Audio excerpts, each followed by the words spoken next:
Hello and welcome.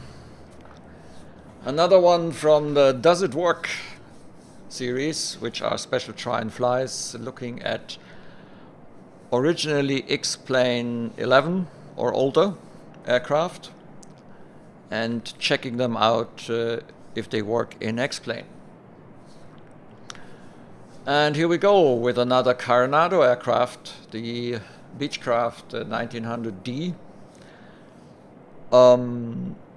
It's a turboprop. It's used a lot especially in Canada and in the US and Alaska, I think. And I'm pretty sure all over the world the 1900s have made good use. But Carenado created this aircraft in X-plane 10, if I remember correctly. Then came X-plane 11, and they did not work because X-plane 11 changed a lot on the way that turboprop engines work. So we could kind of fly it, but chances are, or were at that time, that your engines would go up in smoke and flames. Happened a lot, actually. Then we had to pay for the X-plane 11 version, full price. There was no reduction. That was typical for Just Sim. And for Carenado. And yeah, now we are in X-plane 12. Carenado has left X-plane, at least that's the way it looks. So I am very much in doubt that we are going to see an adapted version for X-plane 12. Which makes me now take my Carenado aircraft one by one and check them out. The first one I did was the PC-12. That was right at the beginning of the X-plane 12 beta, the public beta. We were, I think, on something like beta 1 or so when I did it. It actually worked okay. I mean, it didn't have more, or at least no visible extra quirkiness as the Carenados would have anyway, apart from their good looks. They're sort of, yeah, well, they're just about made right so that they work, but yeah, you shouldn't expect too much of Carenado aircraft. Usually they're a vanilla flight model, and that works for most people, and they look good. There's absolutely no doubt about that. And when you look at this particular aircraft, I think you would agree it looks pretty good as well here. The usual Carenado boxes, which I hate, because as a video maker I would love to not have them there. But, well, there you go. So, does it work? Well, when I did the PC-12 way back at the beginning of X-plane 12, it appeared to work. There were some strange things in the indications on the engine, but that was kind of limited. And I was able to actually complete the flight. Then I think it was RC6, so when it actually had moved into the release candidate phase, it was, I think, RC6 when suddenly, at least that's when I realized that the windscreens were milky because Laminar had changed things. I mean, that's just the way it is. Laminar makes changes. X-plane 12 isn't finished yet. And we're probably going to see more adaptions and fixes as well. Yeah, so so I ended up with milky screens, and also other people, and then I got comments and said, yeah, but how can you say it works? I can't see through the windows. And yes, that was the case. So in the PC-12, it's actually possible to rename one object file, and I've put it in the description of that video. And that will take away something that's called spinner. And spinner is basically an object in the aircraft folders. There's an object folder, and in there are .obj files, and there are PNGs and DDS files for all the textures. And they have added a spinner.png or spinner.lit PNG actually, and that one is used to create rain effects in X-Plane 11. But these rain effects, they don't work in X-Plane 12, and on the contrary, they actually get displayed all the time, kind of obfuscating your windscreen, and you can't get rid of it. So when I started the 1900D, by the way, I realized that something is wrong with the 1900 because I did a test flight a couple of weeks ago, or I tried to make a test flight, let's say, and I ended up with milky screens. That was the first time that I had an indication, but I didn't immediately think of the PC12 when I saw this. And as I said, shortly after that, I got comments that it doesn't work. So why am I still making a try and fly then if that doesn't work? Well, I had a look at the PC12 and what we disabled there to understand what it's doing, and that brought me to the point where I saw, okay, there's this spinner thing.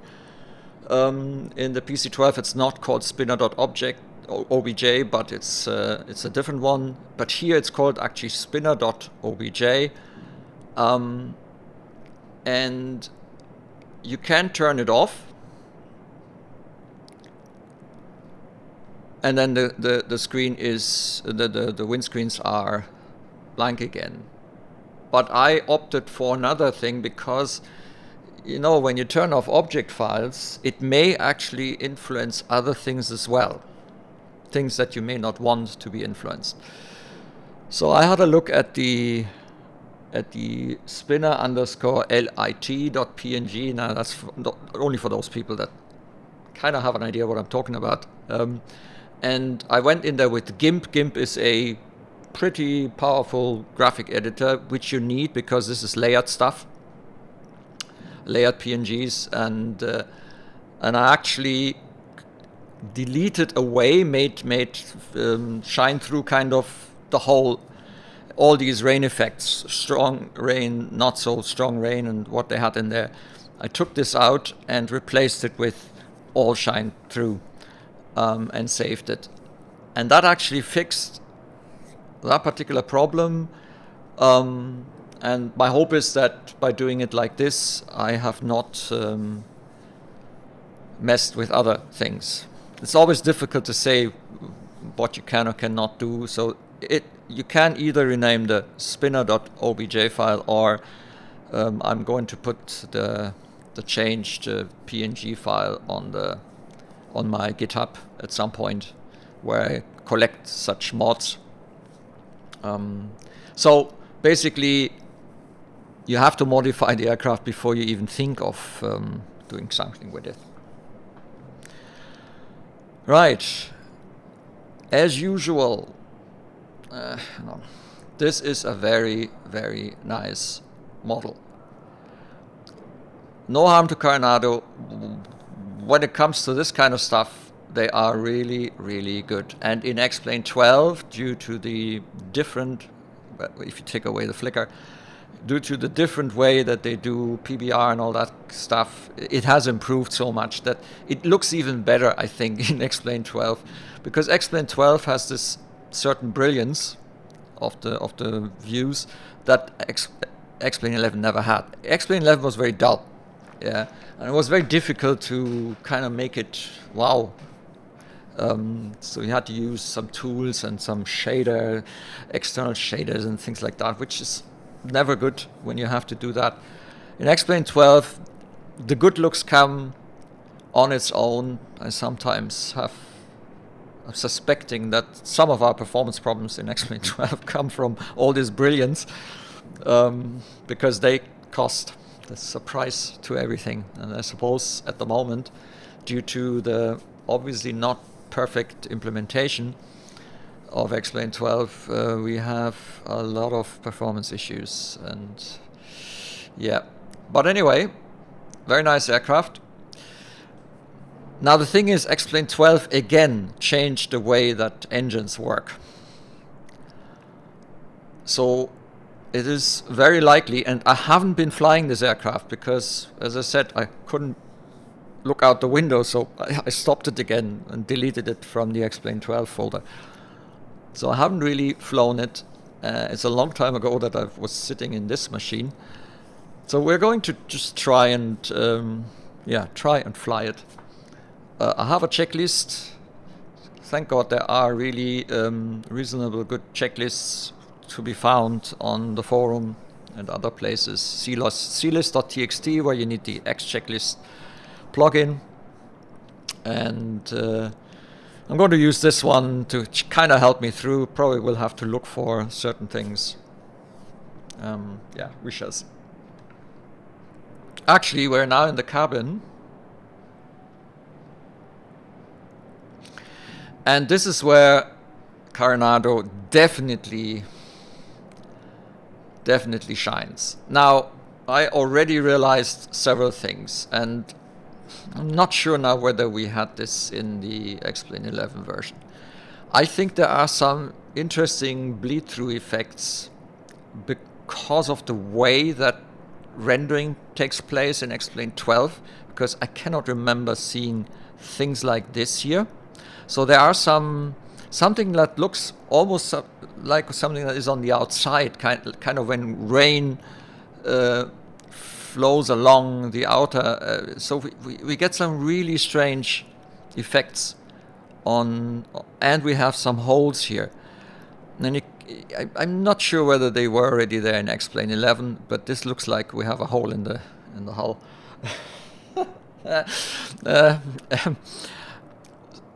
So in general it looks really good, but here in XP12 you have some weird effects that don't work entirely great with the old models. But still, I think we can live with that compared to having to not fly that aircraft anymore. So I'm hoping that engines and co are actually working on us and allow us to do the flight. Yeah, there's another of these effects. See, this kind of a I don't know what that is, but you can really see how this affects all these textures. There's strange things coming suddenly. Yeah, not everywhere, but here, for example, on the side. And I have looked at the textures, and this doesn't come out of the original textures. This is something that's kind of laid over it. Yeah, not very nice, and taking away from the otherwise good-looking innards here. But well, most of the time I'm looking down here. So look at the shadows, and you know. For try and flies, by the way, I put everything towards the left, towards the right, because I want to see me and my left and right. I want to see what it does. So I even enabled 3D vegetation, and with all these settings on, we are, depending on where we look, we are between 40 and 30 something frames. Again, it depends a little bit on where you look at the airport. You can see areas where the frames drop. Well, that's a general problem. I'm not online, so as long as we don't drop into the single digits, I'm going to leave the settings as they are, just to see how the aircraft performs under more extreme conditions. Now, it would be even more extreme if I turn on rain or if I go into the dawn or dusk. But we're not going to do that because we already know that this will drop considerably. So for that, I would really tune down many of the settings in order to stay in an acceptable frame range. All right, then, let's have a look. Let's go to the checklist. Got some speeds here. So if we map max flap extension is 188 for 17, for 35 need to be in by 154. Best rate is at 128. Climb, is at 128 knots. I think the bug here shows that already. Looks, yeah, it could be. Hard to say. Best angle, best rate, 2-engine climb. Oh, that was a 1-engine climb, best rate at 138. Ah. Okay. Okay, pre-flight. Static elements. Let's remove them.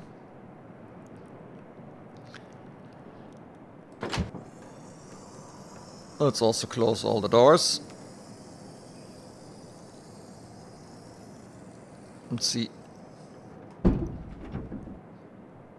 Well, the sound doesn't really change, so yeah, doesn't matter. Then landing and recognition lights off. And now I have to remember where everything is. Are they all on? Off? Is that? I'm a bit confused now. What is off and what is on? Landing and recognition lights off.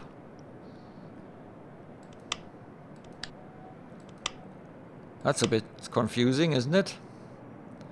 And this is where, as I said, that's where Carenado is. Yeah.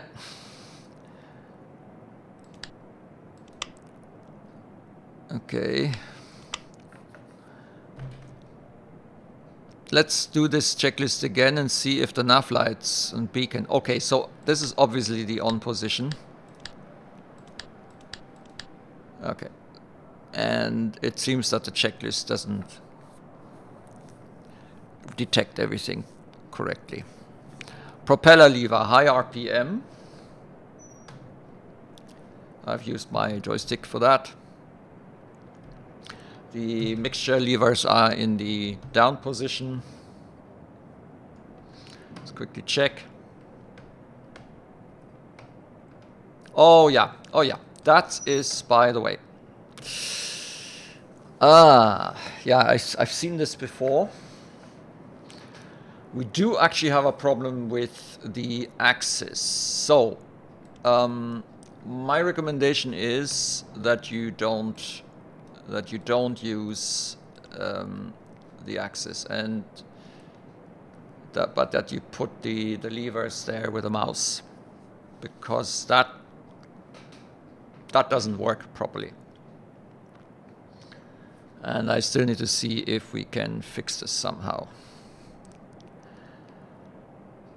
Now, another problem that we have generally in such aircraft, by the way, here you can also see some strange effects, like, yeah, so it's something that I can't remember in the X-Plane 11 version. I may have forgotten it, but it looks like a regular thing happening, yeah? You can see it up here as well. It's kind of a diagonal line going, so it's probably in some texture that that's not meant to be displayed like this here, and it's kind of bleeding through or something, I'm guessing. By the way, Windows reflections, even if you turn them on now, won't show after my change. And you can turn on instrument, but I'm so glad that at least they allow us to turn this crap off, because in most cases you have difficulties reading instruments, and for me this is one of the most useless things that you can do. Yeah. So just checking my mic. I should always do that, forgot today. So the problem now is that you should actually have it in the probably in something like the ground position or so, but we are full in reverse mode, and if you have a normal joystick it'll be difficult, so you need to remember not to have it too low. So I'm using this now and hope that it's a good position. Battery master, the battery master. I'm actually thinking of creating a view that will bring me down here. Let's also let's see. Okay, let's put that away, and then I create a view that brings us a bit more into the right position for this, because we're going to have to do a lot around here. So let's do that here. That's also then the fuel, but that's okay. I can turn it. So let's do it like this and save that view, because we're going to have to go down here quite a bit. Battery master. By the way, there's an external power that we can also use. So let's turn on the battery master. You have to bring up the lid. And I am going to turn on the external power in the hope that it actually works. Voltmeter bat. Now I'm not going to go through all the things. Let me see. Because I don't want to spend that much time now on finding everything in an aircraft that I haven't been in for ages. So let's just assume that the battery is okay. External power switch is on. Annunciator lights pressed to test. Should be a test button somewhere. There it is. Elevator. Oh, yep. That reminds me. I need to actually reconnect my rudder pedals.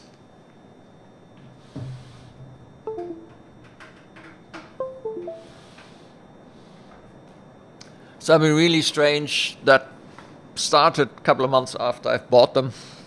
Not sure what it is, but it is seen by the PC, but the simulators don't see it. Somehow it's probably considered a different type of device, therefore the sims don't pick it up. If I put it, I just take the cable, just reconnect it, and then it's fine, and it's working. But it's one of the things I need to do before I fly, to make sure that they're connected. So then elevator, free movement for that.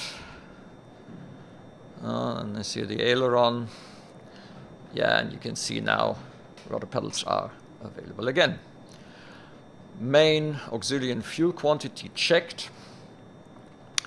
Fuel quantity is here. Well, seems to be a little low, so let's put some more in. It's probably okay for what we are planning. Interesting. Could be already something that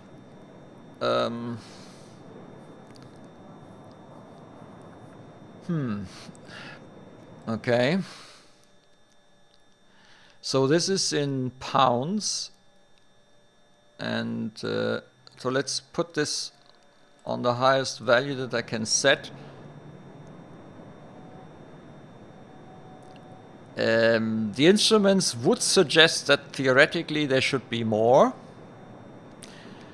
because it's odd that it would have only half a tank. So this could already be another thing where we might have to mod things, because the 6,000 pounds, or no, 600 pounds is a little bit. So according to this, we have now 4,484. That is 2,242 pounds on the left side, and 2,242 on the right side.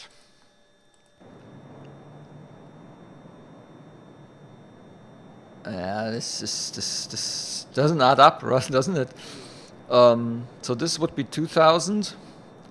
It shows us 600, and according to this we have, let me see, does that make more sense? No. Oh, fuel tank 1, 734.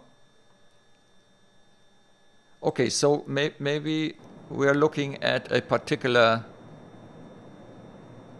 fuel tank, but I don't think you can switch that, right? This this could be 700, although no, not really. 700 would be somewhere here. So we have already an issue. Now I'm assuming the simulator takes whatever I have set as the load. And the instruments obviously don't show it correctly. So we have already our first possible issue. Left and right auxiliary fuel pumps into the auto position. Left standby pump on, 5 seconds, then off.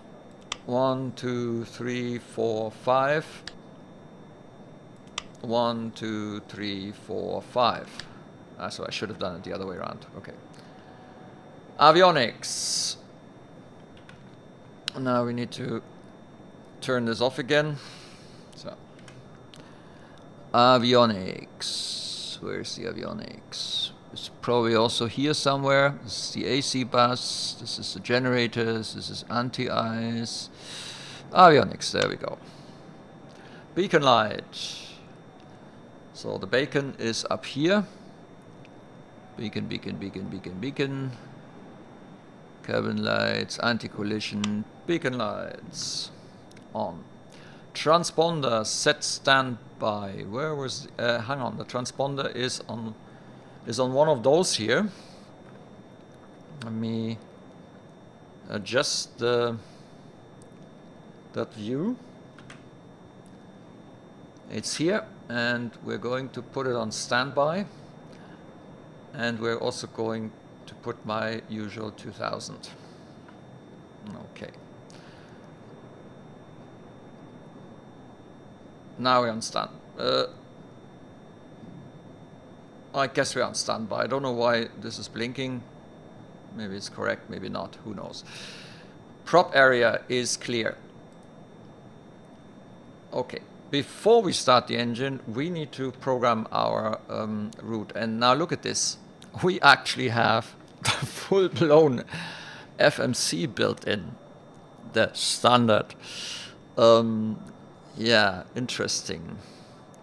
So, let's just do then what we normally do. We go to flight plan. Nav data is, yeah, I know, I need to update the ARAC again, eventually. So, EDDS, EDDM. At least we know with this it should work, no problem. Departure, runway 07, APTA 4 Hotel. And arrival, ILS 08 left via vectors, legs. My God, let's plug the hole, exec. So, quick check. Looking good. Fantastic. That's it. Then climb. I actually want the target speed to be, well, 250. I doubt that 250 is the correct one. Although it has a barber pole at 250.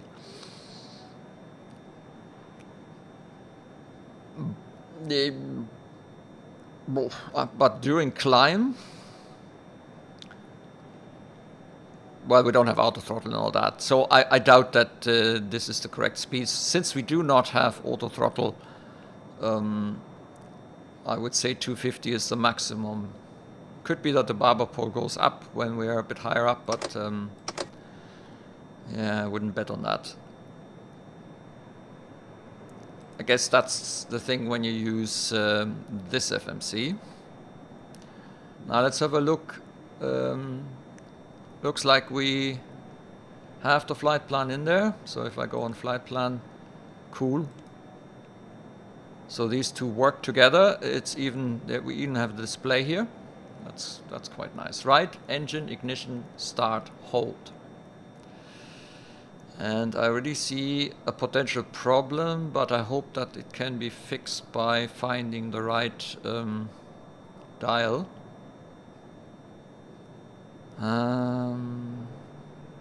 This could be, well, one after the other. Right, ignition and engine start. So, right, ignition, engine start. So this is the ignition, right, ignition and engine start. Engine anti-ice. So this is here. Oh yeah, this is here. on hold. 1, 2, 3.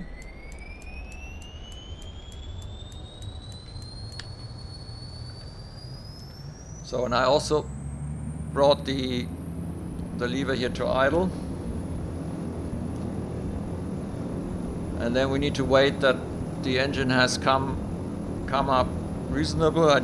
Did I check the parking brake? Well, obviously it's okay. And then you bring this to the high idle position. It actually works.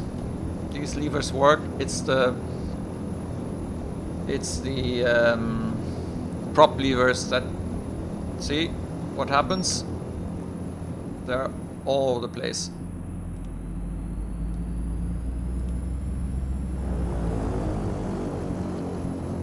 And as soon as I move them,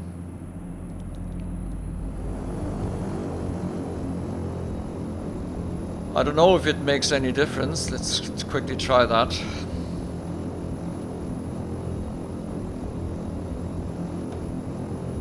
If I reverse them,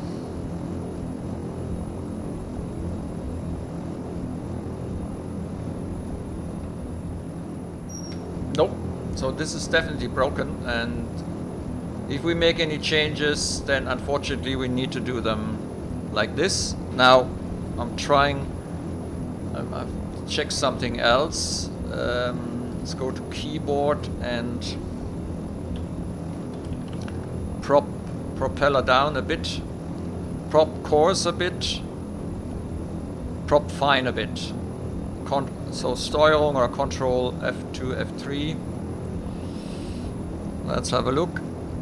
See, exactly the same thing. So this is definitely a problem of this aircraft. So leave them there for the moment, and you will need to use your mouse to move them. Right then, let's start the other engine. 1, 2, 3.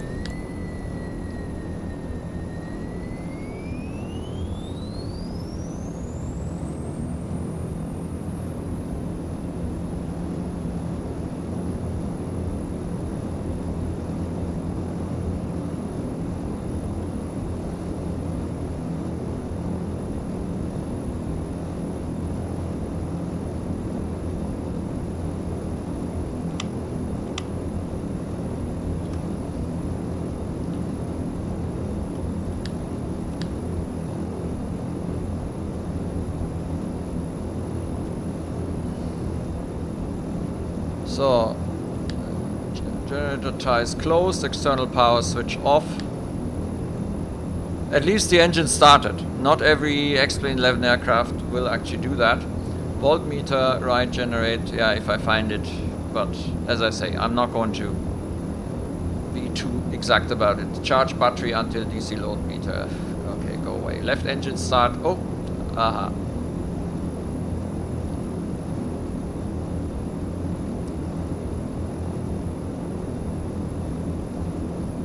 Okay. After engine start, EFIS power switch, all 4 on. So they are, where are they? They're here, somewhere. EFIS power switch, and that was it. Yeah, I knew there was something, and now we have displays. Yay. You can't bring them out, so you need to use some like texture extractor to get the displays. I haven't programmed anything yet, so. Generator ties. Normal. Annunciator lights extinguished and considered. Or considered. I think we're fine. Yes. Altimeter is to, well, we are standard atmosphere anyway. Flight instruments and radios. Yeah, let's do some things here.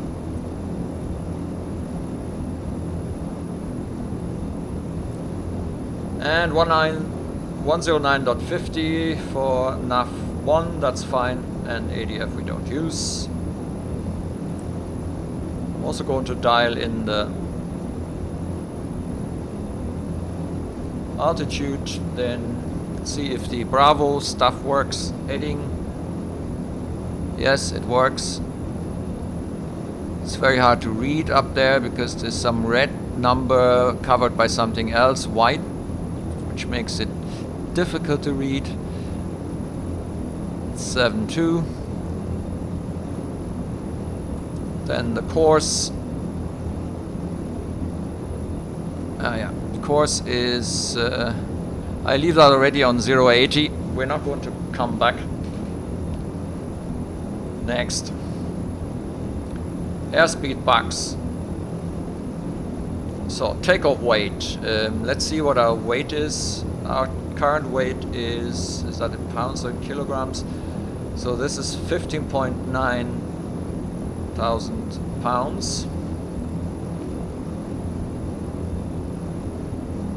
So that would be 103 knots. Bit over 100. Yeah. Then that's for the rotation. The low buck, the mid buck has to go to about 108. Difficult to do that. You know what? Let's put that more towards 108, roughly. And the high buck is 122. Let's use this one here. Set, set, set. Then flaps 17 degrees. I didn't hear anything, but I think it did it. And let's check, because that's also something that might not work. Flaps work. Not bad. The elevator trim 3 units nose up. So, how do we know that? Where is it anyway? 3 units, I think. Yeah, so see, there's an arrow, and this is the 3, so we're in the middle of the green band. It's very difficult to do it exact, but it seems we have nailed it. Vacuum gauge in limits, auto feather, arm. So where's the auto feather?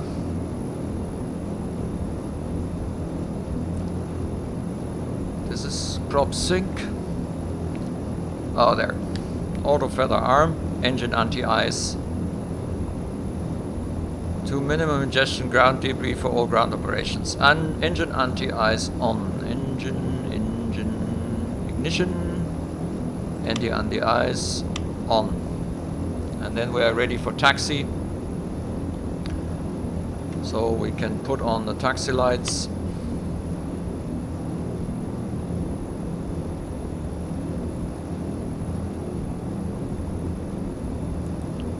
Park brakes release.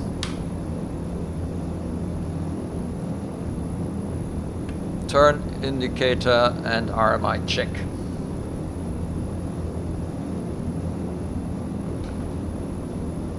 Okay. And don't forget, if you go too far down,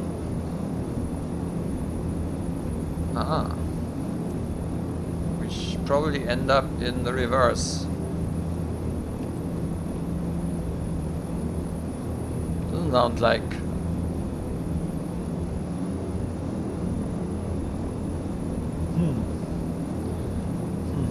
Okay. Let's try and see if we can get rolling here. Okay. I press the brake pedals. Maybe that helps.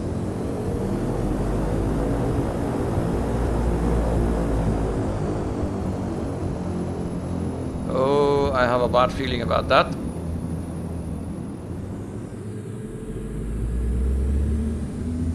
Aha. You know what I did is I brought this down here.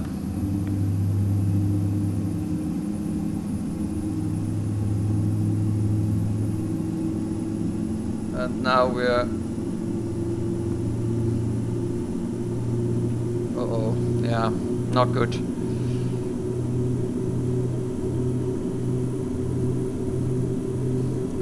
And actually the sound is pretty loud, at least in my ear. So let's reduce this a little bit. Brakes test. Yeah, brakes do work. Before takeoff with engine. Okay, now that's not good. It's definitely something that needs fixed. And I'm also not sure because the aircraft is veering towards the left all the time. Let's see, so the engines are all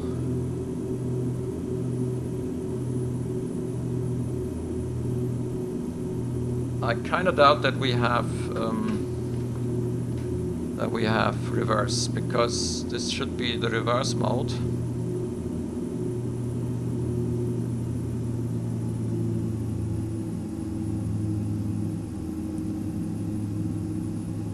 Okay, let me reverse the axis again. Maybe we should simply not look at the two prop levers.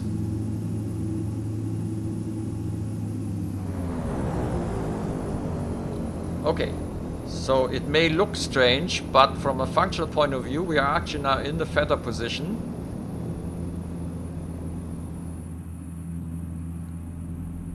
At least from the sound. And I've put it now fully forward, the axis. And although this is displayed wrongly, I have a feeling that this sounds like what it should sound. Now we shall see. I wonder if we get off the ground. I use my quick mute function here. Yeah, if you have a steering tiller, you should use it. It's a bit difficult to steer with the rudders, at least in this mode.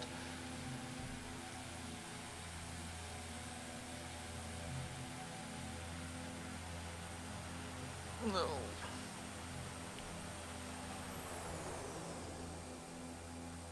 Okay, so if I don't look in the cockpit at the prop levers, if I just use my prop levers, it looks like they're working as they should.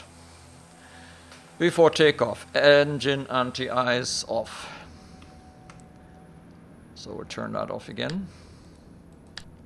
Left and right fuel vents on. Left and right fuel vents on. Where are they? Prop test overspeed. Left, right fuel vents on. Stall warning heat on.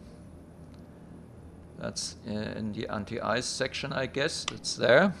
Left and right pitot heat on. And alternate static heat on. Then prop sync on. Yaw damper off. Strobe lights. Strobe lights. Anti-collision. Strobe lights on. Landing and recognition lights on. Nav lights on. Annunciator lights extinguished. Yes. Transponder set to on. Propeller levers fully forward.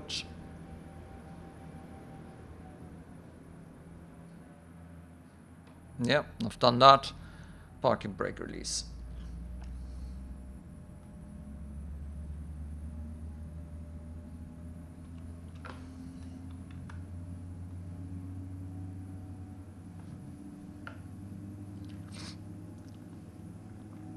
Okay, power at 3,500 feet, LBS, co-pilot will co-rotate at first, speed, brakes hold, advanced throttles, power set, brakes release, auto feather, annunciator.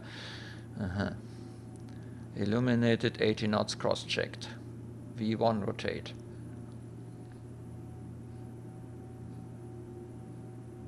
At V1 rotate or at the rotation speed?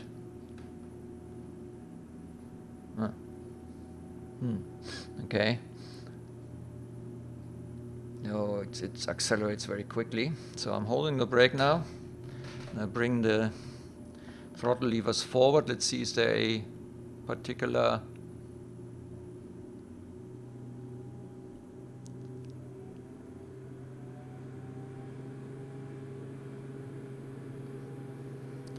I guess we need to check that we are not exceeding any values, and I'm not sure how accurate this works in XP12.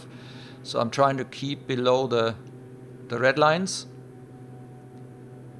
Okay. Brakes, hold. So. And off we go.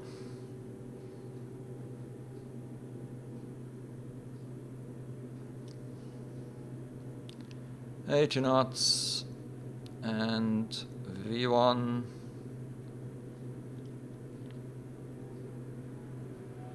Come on, come on. Ooh. Oh, yeah. I still have my view on the same knob as I have my trim, and I need to turn that off. That's crap. Okay. See if the gears are coming in. That's another fix that we need to partly have in some of XP11 aircraft, but here it seems to work okay. Okay, flaps up.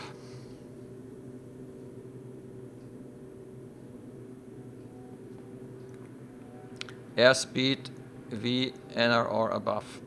Okay, so now it's autopilot, and for this you can actually open a window, which helps a bit. So let's activate the yaw damper and the autopilot, and we're going to use indicated airspeed mode, and we're using nav mode. Actually, the other thing we need to do is set this to GPS so that it follows. And altitude select, because we have dialed in 1400 feet. And so we could be okay the way it looks at the moment. Yeah, we're holding 160 now on the climb.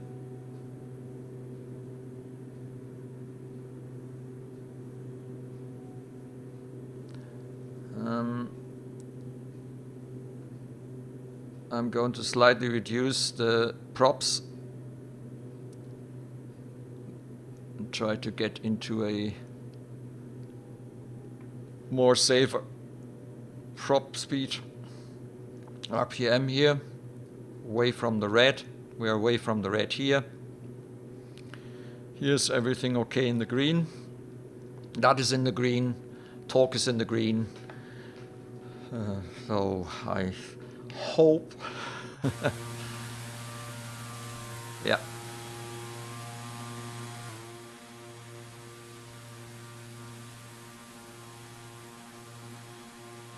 Nice. So there are some quirky things, but in general, I have to say it's looking pretty okay. Yeah. Even the indications on the engine, I mean, we have decent climb power here and also climb rate, unlike, for example, the Embraer, where this didn't work. We had such a low climb speed and rate that we were almost falling out of the sky because there's something wrong. But the good thing is the developer of the Embraer Banderiante 110 will issue an XP12 corrected version eventually. I'm not sure. I haven't checked actually where we are with this. Okay.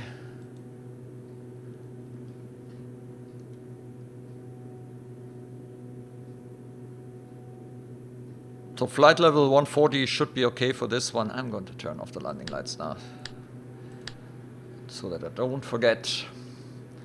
And here we have now Cruise climb. Up to 10,000 feet, 160 knots. I'm bang on there. Up to 15,000 feet, 150 knots. Up to 20,000 feet with 140 knots. Okay, so up to 10,000, 160. So we should probably reduce the speed a little bit. I'm going to try and do this with the IAS mode. No, can't do that. Okay. It's okay. We will let it climb like this to 14,000 feet. That's okay. We're slowly below 160 anyway. Everything is in the green. That's important. So we don't blow the engines. I did select Alt select, right? Yeah, Alt select. We're in nav mode. Indicated airspeed for the climb. We have the yaw damper on. The autopilot is on. Cool.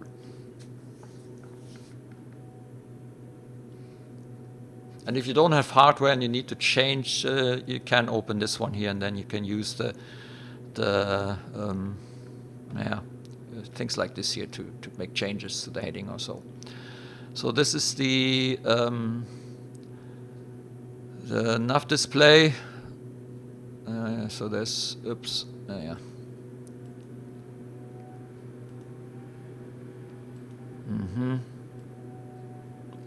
okay. Push heading sync.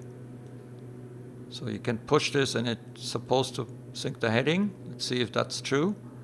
I'm going to change the heading and then I'm going to push it. Yes, it works. We can put in additional ILSs, VR1 and VR2.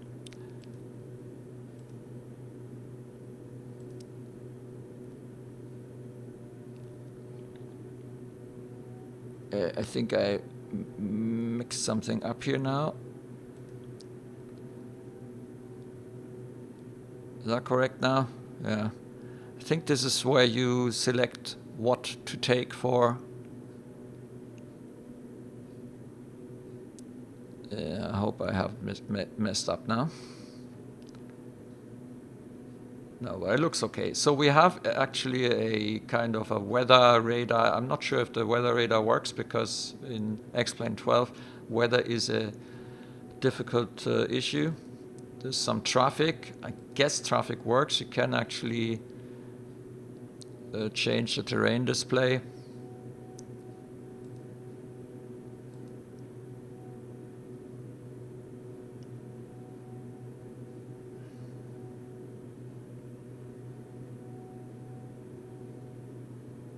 You can declutter.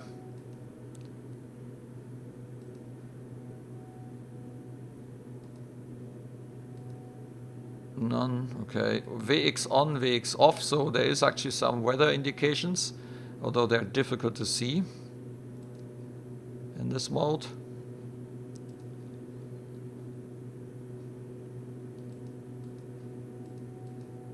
Yeah, I'm not sure if there is a real weather radar. This helps us with the course, and this helps us, yeah, it's a normal HSI kind of thing. Okay, and we have a warning. That's not good. Cabin altitude. Oops. Oops. Oops. The checklist didn't say anything about cabin altitude. Oh yeah, that's not good. So, whoa, whoa, whoa, whoa. What are we going to do now? Altitude in 1,000.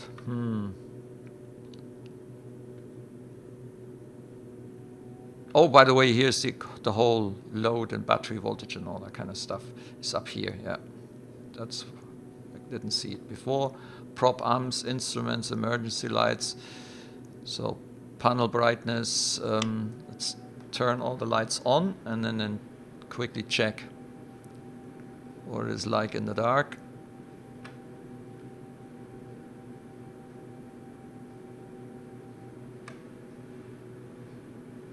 So now we're in the dark. We are in the dark. This is what it looks in the dark. pretty bright, but you can tone down all the brightness for each of those. And yeah, looking actually quite good. And the good thing is there is one switch that turns the whole shebang on and off. Nice. So let's go back to bright light again. So we've reached flight level 140. That has worked. Prop levers 1500 RPM. I just realized the cruise climb. Is it now cruise climb or cruise? Is there cruise power settings? Yeah, I think I should have brought back the RPM a bit more. Now let's see. We are 12,000.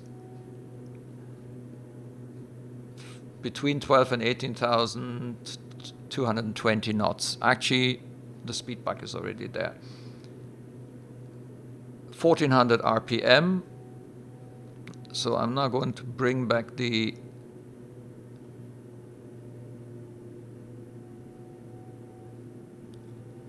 RPM to 1550. See what happens.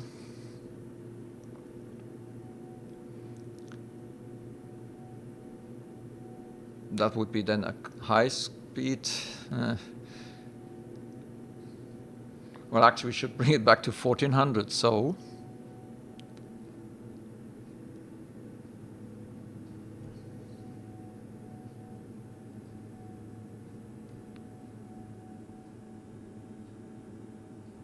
I think we're getting slower now. Yeah, okay, that can't be it. So let's bring up the power levers again. Just make sure that we stay in the allowed range. And I'm going to bring back the prop levers so that we are near the 1400.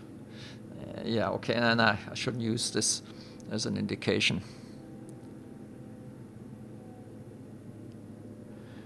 So what I'm wondering is, maybe I should stay on a higher RPM in order to accelerate to our indicated, to the correct, are we still on nav mode? Because I think we need to turn soon. Uptal to Magat. Okay, yeah, detected up. Oh, we have switched to V-lock again. When did that happen? Crap. Why have we switched? Okay, so now we're yeah, that's it. 220 is approaching. So I'm now going to slowly take back the prop levers again.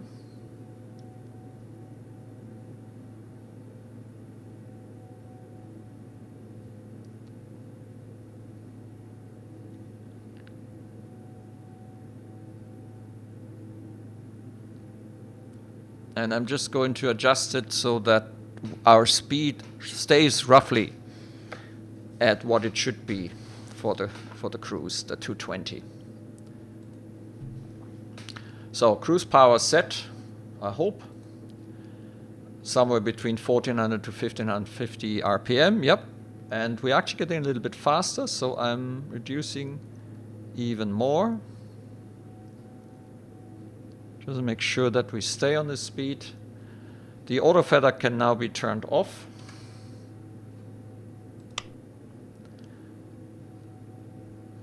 And next would be then the descent checklist. But that is some time ago.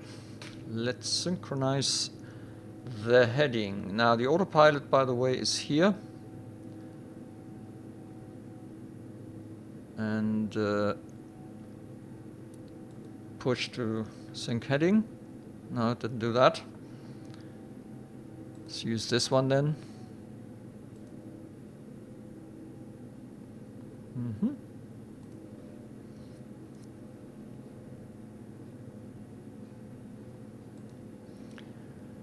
So you can see that we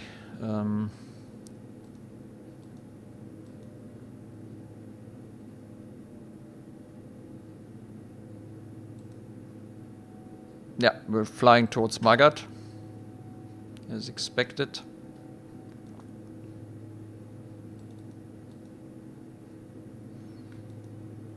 There is no top of descent, I don't think. Oh, let's see, VNAV target. Yeah, well, I could use the VNAV functionality probably, but we know roughly 30-something nautical miles before Magat, we need to start the descent.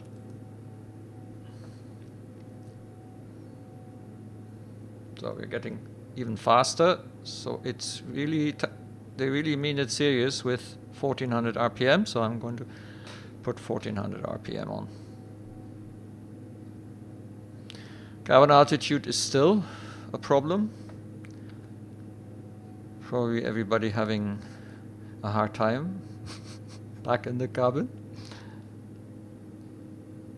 Cabin altitude is in the green, isn't it? It's actually hard to see. See if I can see more from this point of view. So that's our cabin altitude. It looks like it's in the green. What have we got here? Maybe something is off. Rudder boost is off. Oh, should we have... the rudder boost. Oh yeah, the rudder boost. There was something about that. The rudder boost. It is somewhere here. Let's turn that on. That's probably the reason why I had some issues with the rudders. Elevator trim is on. Okay.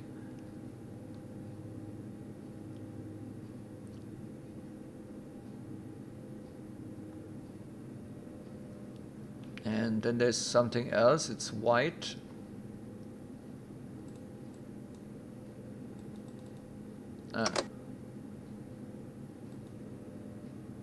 Cabin altitude. Well, I need to read on what we need to do. Probably forgot something. Bleed air valves, for example. I don't know. Is that it, maybe? Could be, but it wasn't in the checklist. Temperature control we can put on auto. So the cabin altitude is descending.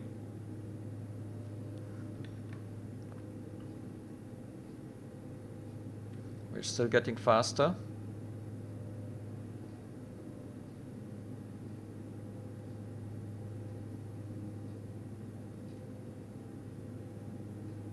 Also take back the throttles a little bit.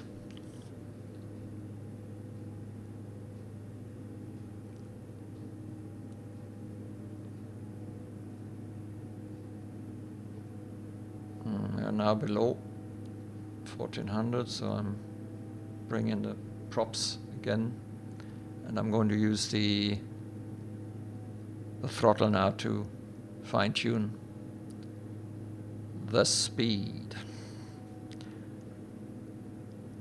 So Magat 37. Okay, so we need to get ready. First thing we need to do is bring down the altitude to 5000.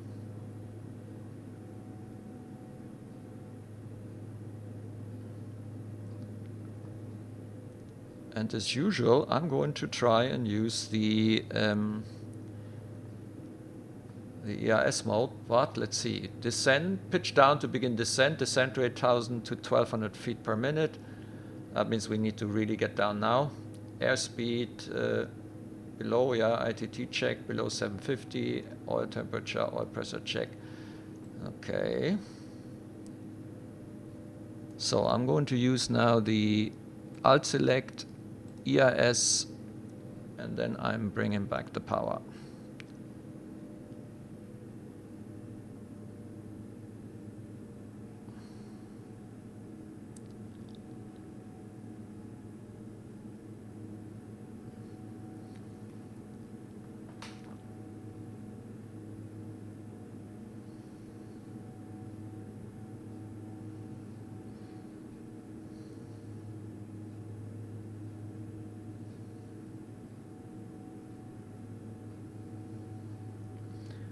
So far, so good.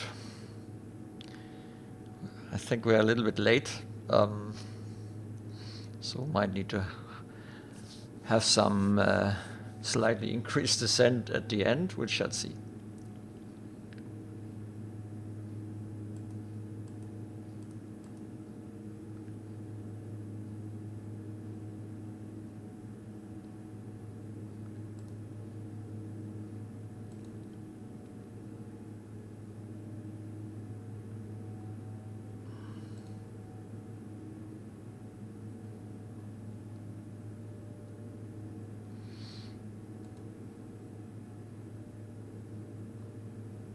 There we go.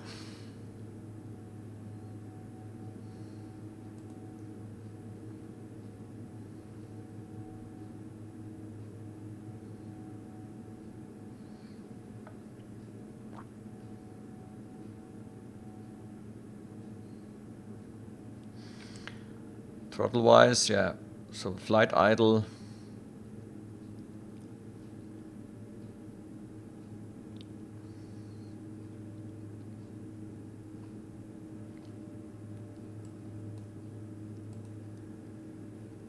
ITT is still okay. We are on standard atmosphere anyway. Set the 3 airspeed indicator bugs. Okay, so for the low bug is, we're a bit over 15, wasn't it? So 108 knots. I think we have that still. And the VREF landing speed at 15 knots in icing conditions is 116. Yeah, so about there. Yeah. It's a very rough thing. High bug target speed, VREF plus 10. Yeah, so I've added a little bit on the VREF. It's very difficult to set the bugs anyway like this. Okay. Let's first try and get to Magat in time, 10,000.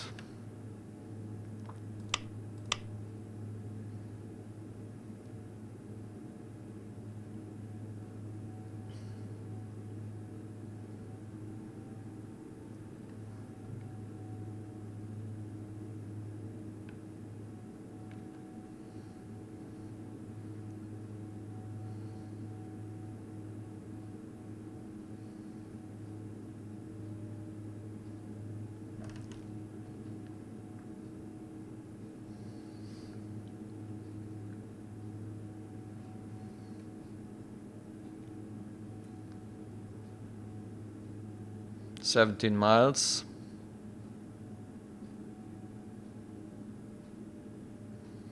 Altitude select is okay. Yeah, so that we don't dive. I think I'm going to switch now to vertical speed mode. Vertical speed mode. Okay, and we use the engine power to hold or do the speed, yeah. I actually want to get slower. So I'm putting this into flight idle. And slowly let's bleed off the speed here. I think we're going to make it. 13 miles. Yep, I think we're fine. Now 109.5 and the course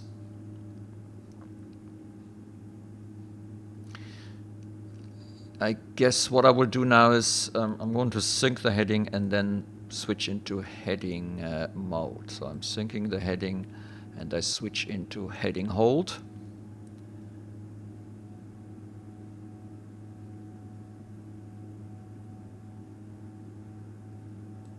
And then I'm switching over to V-lock and the course is 80, yeah, so that's correct.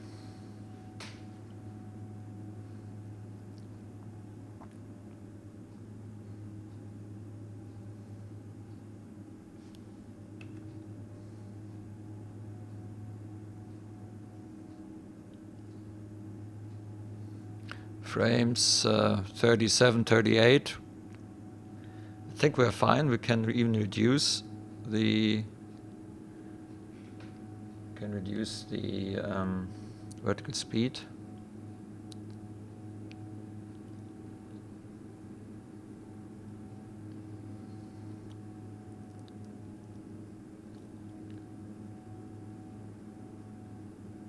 And we can already see the ILS. So here's the localizer. It's a bit difficult to see, but here's the localizer. Here's the glide slope. We have reception, so that's all as we wanted. And Does it arm or not? I will try. I'm going to turn on approach mode and then see what happens.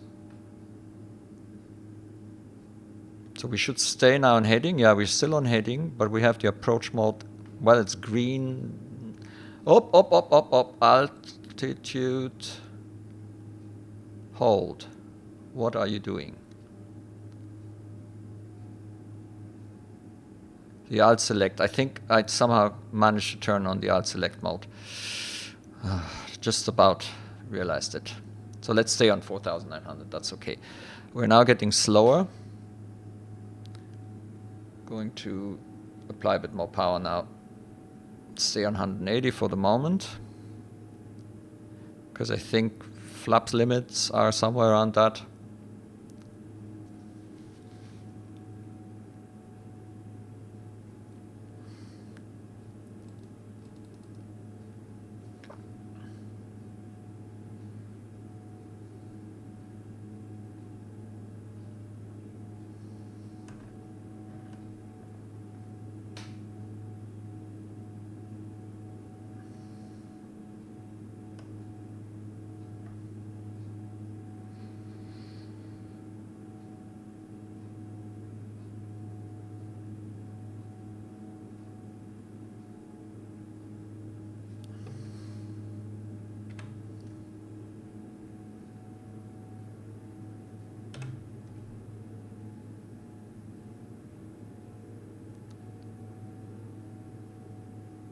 So, and as soon as we are, yeah, localizer is coming in and it has switched into approach mode and it's going to start descending any moment. And now I'm slowly bringing the prop levers forward, fully forward.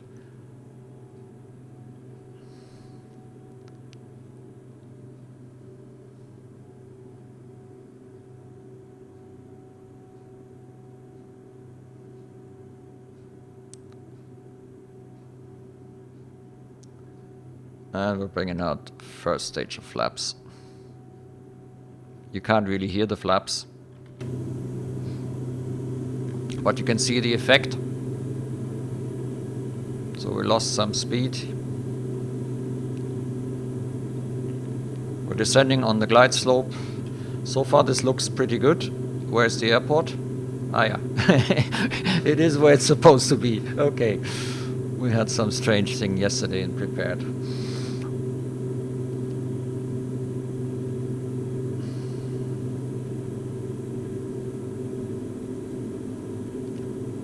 And the heading.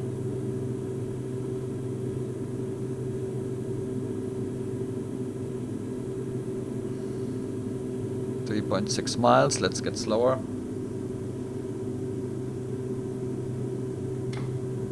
Let's bring out the gear. Master caution.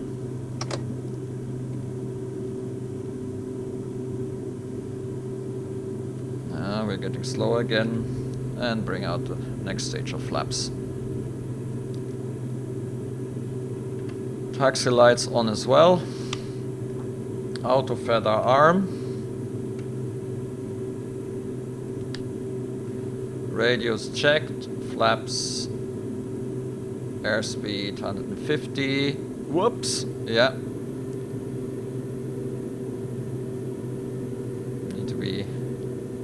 Careful, airspeed, VTGT or above. Okay. Then yaw damper, we need to turn the yaw damper off. Where's the yaw damper? Yaw damper off. Flaps full.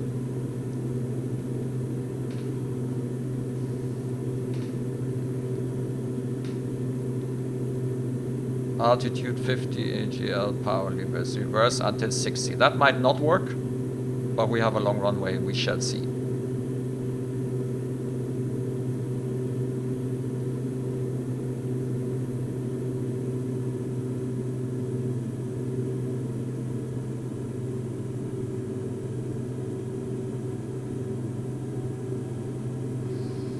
Okay, now let's see how well I can steer it.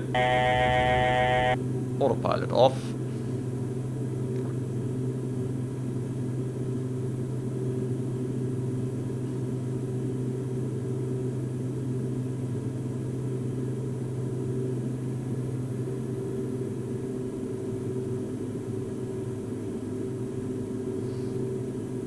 The trim is sort of, when you trim, 500. It reacts pretty quickly.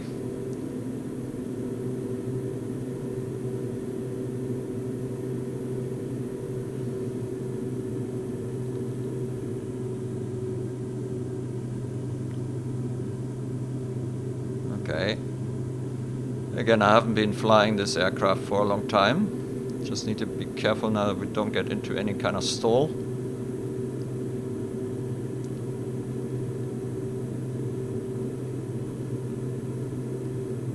It's not as easy as other aircraft, but it's okay. We're getting there.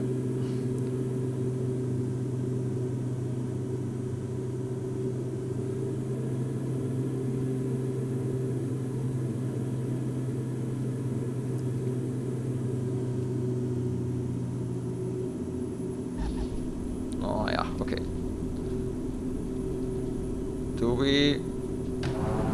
Oh yeah, it works. I used commands for this to bring full reverse. That's fine. So the indications on the axis aren't exactly good, but it worked fine.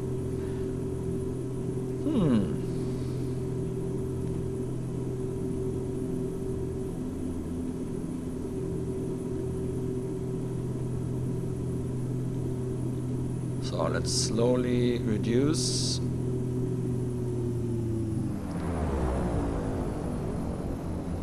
Bringing down the because otherwise we're just, it's very difficult to get it to stop.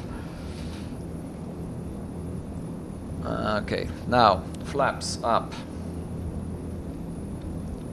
Auto feather off. Landing and recognition lights off.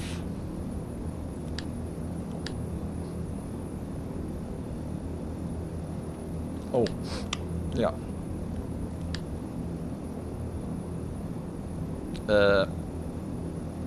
Yeah. Taxi light is required. Strobe lights off. Where is it? Transponder set in standby.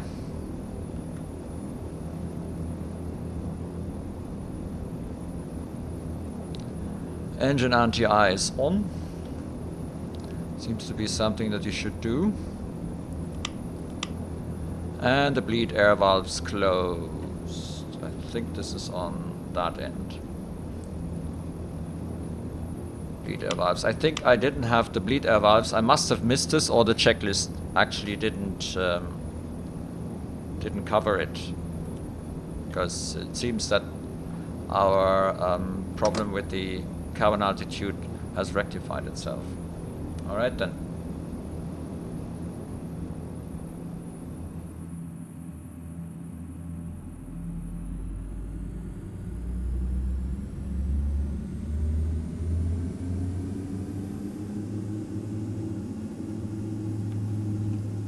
Oh, I was on the park brake. Okay.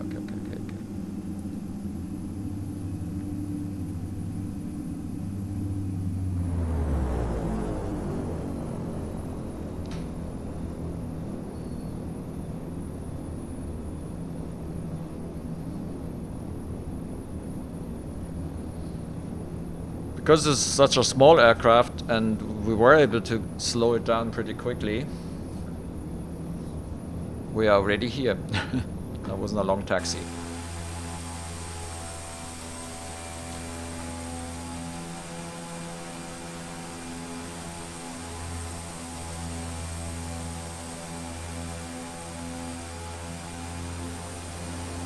Yeah.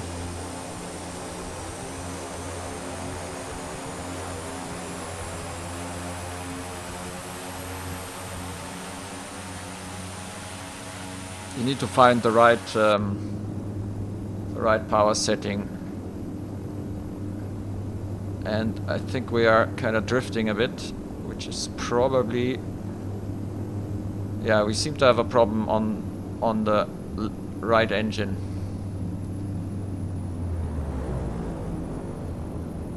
Ah, okay.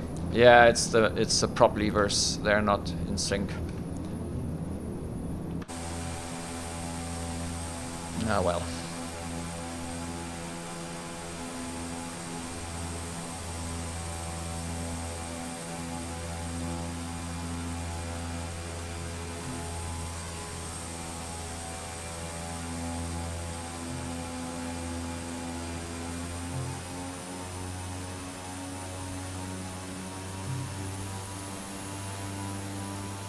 Difficult to find a good setting for the taxi. Guess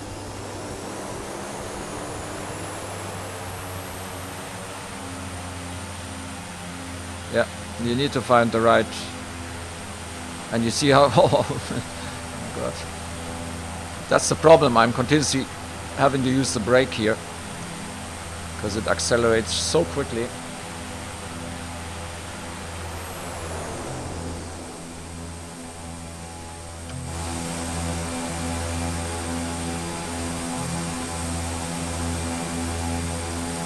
But I guess you will get used to this.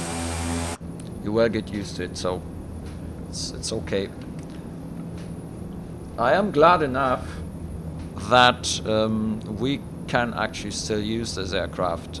It's not great. I'm not sure if I would do complex VATSIM missions with it or so. But, well, okay, right generator off. Right condition lever in the fuel cutoff position. A right propeller lever feather. Left engine.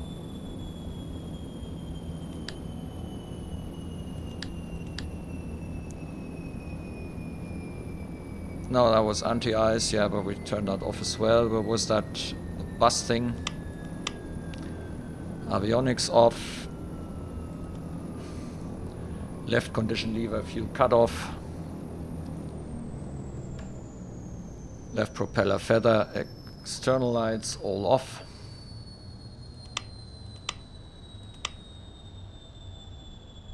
No, I think that was wrong.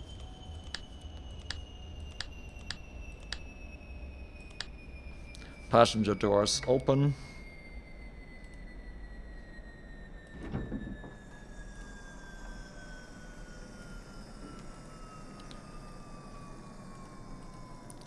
Battery off. Static elements set. Parking brakes release. I was the shutdown, and that is ice procedures, which we don't need. There we go. The Carenado Beechcraft 1900 Delta. I'm guessing that I think they had the D, and maybe was it only the D? I'm not sure now. I guess it should still work. You have to make the fix to the windows by either renaming the spinner.object file or make a amendment to the texture. I'm not sure which of the two really need to be done. I've done the texture thing, but oh yeah, this is where the luggage goes. Very nice. Yeah, the texturing and all that is nice. The PBR effects in XP12 are nice. The flicker is something that is not part of the aircraft. That's unfortunately XP12. But, yo, look at it. Very nice. This, by the way, is a freeware livery, I think, which I got because I wanted to do some flights in Canada. And there the 1900 is still used quite a bit, I think. In this case it's Pacific Coastal, for example, from Vancouver, I think, if I remember correctly. Right, does it work? Yes, with limitations. And you also need to be aware of the issue with the prop levers, but if you need to either do it by mouse and do it yourself, and even then I'm not even sure if it's correct, because I think that the display of the prop levers is broken. So even if you use the mouse to make it, it will not be correct. So, or if you use the so I think you need axis. If you want to fly this aircraft, you need to have at least a single axis for your prop levers, and you look only at your levers on your device, not on here, because if you look here it looks wrong. But it did actually work fine by just moving the levers where I think they should have been, and they did exactly what they were supposed to do. So the general mechanism works. The display here is broken. It's wrong. And also with the reverse, again, this is what I did is I have a button on my honeycomb, for example. The same, by the way, on the SideTech throttle units. I pull through. There's a little stopper, and that kind of triggers a switch. The switch uses the reverse full power command of X-Plane, and that brought it into reverse or alpha or whatever it's called, or beta range, and we actually decelerated by that. And then you have to do it in a way that when you come out of this detent on your device, that it kind of jumps back to axis mode. And what I think is we did not have reverse on the axis. So when I move this, it's probably possible to define your own reverse mode with settings in X-Plane. I don't do that because I do have a single profile, and I don't want to have thousands of profiles for all kinds of aircraft. So I'm actually fine with the way it works right now, because it does work actually okay, right? And I use the button and the command to bring out reverse after I landed. That's, for me, that is fine. It may not be 100% realistic, but I don't care. For me, it's great the way it is. Because even if you set up the reverse, the problem is then that you need to have your throttle levers in the right position, because it will change the way that the axis input is interpreted. And if you do that, I find it then extremely difficult, because you end up in reverse all the time. Yeah, when you pull back on the joystick axis. So I actually like this one here, even if it doesn't look correct. It does work for me, and I also have reverse by pulling down. Fine for me. Well, that's it. It does work. Some caveats. But I think this is a nice enough aircraft with a... Yeah, the flight model is difficult. I would rate it as difficult.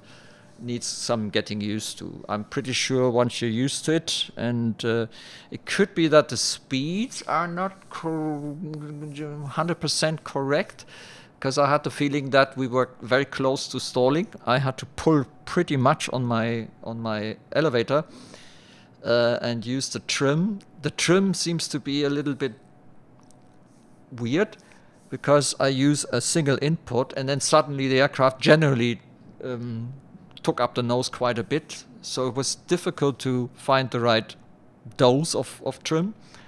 That's why we had a bit of up and down there, because I needed to get used to it. And in the end, as I was pulling full, and I already thought that we might be stalling, but we didn't.